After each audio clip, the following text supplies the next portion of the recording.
우리 고난주 이튿째 날 우리 모든 성도님들 하나님의 은혜가 십자가의 묵상이 여러분과 함께 있길 간절히 바랍니다.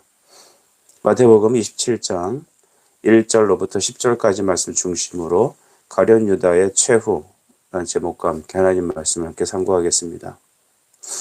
예수님께서 밤중에 가룟 유다의 배신으로 인하여 유대인들의 잡혀가 많은 신문과 또한 고난을 받고 새벽에 되어서 총독 빌라도에게 넘겨졌습니다. 이 일들은 속전속결로 이루어진 것입니다. 그 유대인들은 왜 총독 빌라도에게 예수님을 넘겨주었습니까? 그건 당시 로마 식민지에 예루살렘이 속해 있었기 때문에 유대인들로서는 사형권이 없었기 때문입니다. 이제 예수님께서 결박하여 빌라도에게 넘겨진 이후에 많은 고초와 함께 십자가형이 결정되었습니다. 그 모습을 유다는 멀리서 보게 되었습니다. 3절은 이렇게 말하죠. 그때 예수를 판 유다가 그의 정죄됨을 보고 스스로 뉘우쳐 그 은 30을 대제사장들과 장로들에게 도로 갖다 주며 라고 합니다. 유다는 그 모습을 보고 인간적으로 마음에 찔림이 있었던 것 같습니다. 양심의 가책을 받은 것입니다. 내가 예수께 무죄함을 갖고 이렇게 제가 죽였다라는 것을 깨닫고 그는 다음 같은 행동을 하는데 그가 예수를 팔 때 받았던 은 30개를 대제사장들과 장로들에게 도로 가져다 주었습니다. 이 행동이 여러분 무슨 의미가 있을까요? 기왕지사 이미 예수님을 팔았고 자기의 마음은 이미 죄를 지었습니다. 은 30을 다시 갖다 준들 예수님의 그 십자가형이 취소되는 것도 아닌데 그저 자기 인간적인 양심의 가책을 피하고자 유다는 아마 다시 그 돈을 가져다 준 것 같습니다. 유다는 매우 인간적이었습니다. 그리고 양심이라는 율법에 그가 견디질 못하고 자기 편하자고 그 은 30을 도로 갖다 준 것입니다. 아마 그 사람들이 은 30이라도 받아주었으면 유다는 그나마 조금 양심의 가책을 내려놓았을까요? 근데 한편으론 이런 생각도 해봅니다. 그가 이렇게 양심의 가책으로 은 30을 주었던 줄 그의 죄가 예수 그리스도를 배반하고 팔았던 그 사악함이 도대체가 해결될 수 있을까요? 자기 편하자고 했던 행동 같습니다. 4절 보니까 이렇게 말하죠. 이르되 내가 무지한 피를 팔고 죄를 범하였도다 하니 그들이 이르되 그것이 우리에게 무슨 상관이냐 내가 당하라 하거늘이라고 합니다. 그 대제사장들은 이렇게 얘기하죠. 우리와 무슨 상관이냐는 것입니다. 그냥 네가 당해라라고 합니다. 여기서 무죄한 피라는 것은 이제 생명을 의미하죠. 레위기 19장 말씀 보면 피는 생명이니라고 하였습니다. 그러니까 이 피는 바로 사람의 생명을 의미하는 단어입니다. 유다는 이렇게 자기가 무죄한 생명, 예수님 죄 없음을 자기가 스스로 죽겠다라는 그 자책으로 인하여서 매우 괴로워하였고 제사장들은 우리랑 무슨 상관이냐고 딱 발뺌을 해버립니다. 저는 유다의 모습을 보면서 그가 회개가 아닌 그냥 반성문을 쓰는 정도라고 생각을 합니다. 많은 사람들이 회개라는 것을 잘못 알고 있는 것 같습니다. 그냥 뉘우치는 것, 그냥 마음에 찔림이 있어서 그냥 단지 뉘우치는 것 정도로 생각을 합니다. 그러나 회개는 영적인 변화를 의미합니다. 먼저 하나님 앞에 나아감이 있어야 합니다. 복음을 율법과 그리스도라고 많이 표현합니다. 율법은 우리의 죄를 드러내고 정죄하지만 그 정죄함 통해 죄의 슬픔과 탄식으로 인하여 그리스도께로 나아가게 하는 것이 바로 회개와 새생명, 죄사함의 비밀입니다. 우리 기독교 신앙은 이와 같이 죄에 대한 애통하는 마음과 예수 그리스도께 나아가 죄사함과 그 은혜를 누리는 것이 바로 복음의 정신이죠. 그러나 유다의 모습을 보면 전혀 회개에 합당한 열매를 맺지 않습니다. 그냥 인간적으로 양심의 가책으로 뉘우치는 것이죠. 이 모습을 봤을 때 하나님께서 그에게 회개의 은혜를 허락하지 않은 것 같습니다. 하나님께 회개하고 나아가면 우리는 어떤 은혜를 받습니까? 예수는 미쁘시고 의로우사 우리의 모든 죄를 사하여 주신다 약속하셨습니다. 할렐루야.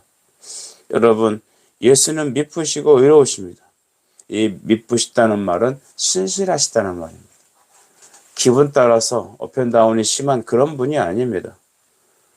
우리 한국 사람들의 특징처럼 이 냄비 근성이 있어서 어떤 때는 들어주고 어떤 때는 그냥 반대하고 그런 게 아니라 바로 그는 항상 신실하셔서, 즉 죄에 대한 회개로 하나님께 나오면 주님은 예수의 그리스도의 이름으로 그의 피로 우리를 용서하신다는 것입니다. 고난주간 이틀째 우리가 이 시간에 이 말씀을 듣는 이유는 무엇일까요? 바로 유다와 같이 양심의 가책만 받지 말자는 겁니다. 찔림이 있었느냐? 그러면 예수께로 나오라는 것입니다. 근데 이 예수님께로 나아가는 것 자체가 진짜 은혜입니다.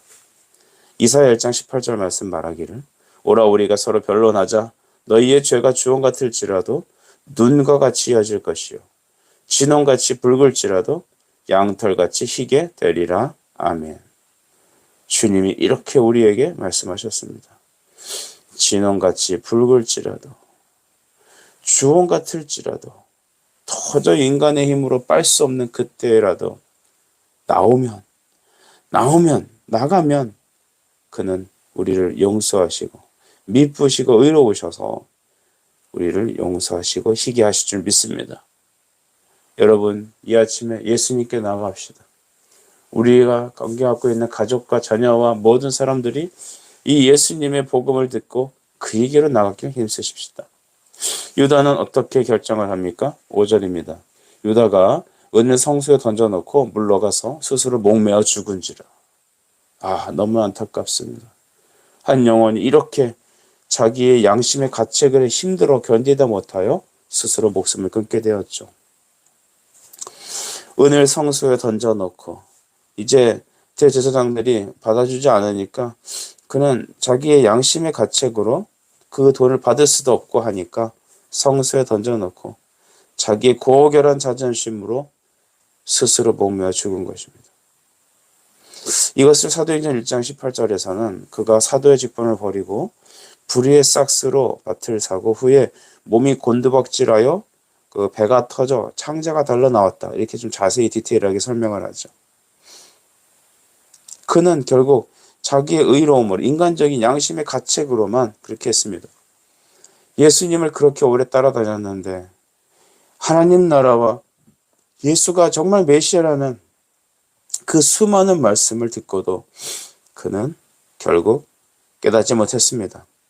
그저 자기 인간적인 양심의 가책으로만, 자기 자존심으로만 살았던 사람입니다. 그래, 내가 내 인생 내가 스스로 책임지겠다. 내가 이 모든 일을 스스로 책임지겠다 하여 진짜 책임을 졌습니다.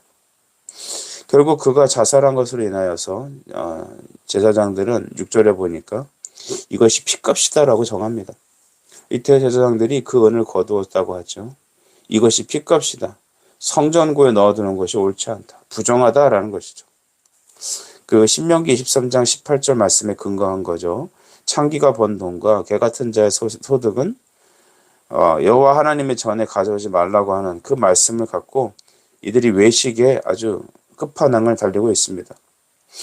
외식적인 종교 행위만 있으니까 그들은 이러한 그 유다의 돈은 도대체 성소에 들어오지 못한다고 생각을 했고, 그러면서도 그들은 그리스도를 죽이고자 하는 마음으로는 전혀 찔림이 없습니다.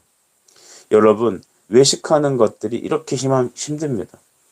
외식하는 사람들이 제일 깨지지 않습니다. 정말 어려운 게 무엇이냐면 불신자들이 복음을 듣고 예수께 돌아오고 회개하는 것보다 더 힘든 게 뭐냐면 이 외식하는 기독교인들, 외식하는 교회 안의 종교인들이 가장 깨지기 힘듭니다. 성경 좀 알고 그래도 기독교 가정에서 예배 좀 드려봤다는 사람들이 그들이 타락하고 그들이 외식하게 되면 자기는 좀처럼 깨지기가 어려운 것입니다. 내가 다 아는 거고 나도 경험해봤고 이렇게 말하지, 내가 죄인이고 하나님 앞에 변화해야 될 존재라는 것을 그들은 전혀 인식하지 않습니다. 외식으로 그들은 그 마음이 딱딱하게 굳어버렸지요. 스가랴서 11장 13절 말씀을 보면 여호와께서 내게 이르시되 그들이 나를 헤아린 바 그 싹을 토기장이에게 던지라 하시기로 내가 그 은 30개를 여호와께 전해서 토기장이에게 던지고 라고 했습니다. 정말 스가랴는 토기장이의 이 밭에 던져진 그 밭을 사게 하셔서 그 은 30개를 다음 같은 용도로 쓰게 하신 것이죠. 그 제사장들은 지나가는 나그네들, 이름 없이 죽은 자들의 바로 무덤으로 그 밭을 이용한 것입니다. 예수님께서는 그 사랑하시는 자, 제자 중 유다에게 배신으로 인하여 그 은 30에 팔려 십자가를 지시게 되었습니다. 유다는 자기 스스로 양심의 가책으로 자책하여 자결하고 죽고 성경대로 그에 받았던 은 30개의 값은 피밭이라는 이름으로 바로 토기장의 밭을 사 나그네의 무덤으로 삼려지게 되었습니다. 성경대로 그대로 성취되었던 것이죠. 죄 없으신 그리스도를 넘겨주신 것이 그에게 찔리고 후회가 되었습니다. 여러분, 자기 양심의 가책만 받으면 안 됩니다. 사람에게 나가면 안 됩니다. 하나님께 나가야죠. 하나님께 회개해야죠. 자기 스스로 인생을 책임진다는 마음을 가지면 절대 안 됩니다. 예수님께 나아가 그에게 아뢰어야 합니다. 근데 이와 반대되는 인물이 하나 있는데, 제자 중에 여러분, 베드로 똑같은 죄를 짓죠. 예수를 3번이나 모른다고 부인하고 결국 그는 예수님을 떠나게 되죠. 그런데 하나님은 유다는 내버려 두는데 이 베드로만큼은 예수님이 끝까지 쫓아가십니다. 부활하신 이후도 예수님의 부활을 보고도 그는 고기 잡으러 가지 않습니까? 우리 중에 낙심해갖고 막 교회 안 나오고 뭐 사역 안 하고 그렇게 신방 가도 전혀 돌이키지 않는 사람들 있잖아요. 베드로가 그런 모습이었죠. 근데 주님은 갈릴리 바다까지 쫓아가셔서 요한의 아들 시몬아 하시며 너 날 사랑하느냐? 3번이나 물으시면서 그를 기어코 사도의 반열에 올려놓으십니다. 저는 여기서 우리 모든 성도님들과 나누고 싶은 주제가 이것입니다. 회개, 그것은 나의 의지적인 산물이고 결단이 아니라는 것이죠. 오직 은혜였습니다. 어떤 이는 자기 양심의 가책으로 후회하고 사람에게 나가지만 주님이 베드로에게 찾아오셔서 그는 용서받고 다시 시작할 수 있게 되었습니다. 십자가가 오늘 우리에게 주시는 메시지는 무엇입니까? 우리가 우리 스스로 그 십자가를 볼 수 있는 능력이 없습니다. 오직 은혜로 하나님께서 허락하시면 우리는 예수 앞에 나갈 수 있습니다. 그리고 진정한 회개의 열매를 맺게 되는 것이죠. 살아남과 살아감이 한 근원이신 예수님께 나아간다는 사실, 여러분 결코 간과하지 마십시오. 시편 85편 6절 말씀, 주께서 우리를 다시 살리사 주의 백성이 주를 기뻐하도록 하지 아니하시겠나이까. 주님, 우리를 다시 살리셔서 주님을 경외하는 그런 아버지의 백성들에게 역사해 주시옵소서. 회개의 영을 우리에게 부어 주시옵소서. 다 같이 기도하겠습니다. 사랑과 은혜의 주님, 고난주 이 2번째 날 우리는 무엇을 주님께 구하겠습니까? 주여, 우리 약함을 주님 아시죠? 주님, 우리 약함을 주님 아시죠? 주님, 은혜를 베풀어 주시옵소서. 우리가 은혜의 백성이 되게 하여 주옵소서. 예수 그리스도 이름으로 기도드립니다. 아멘.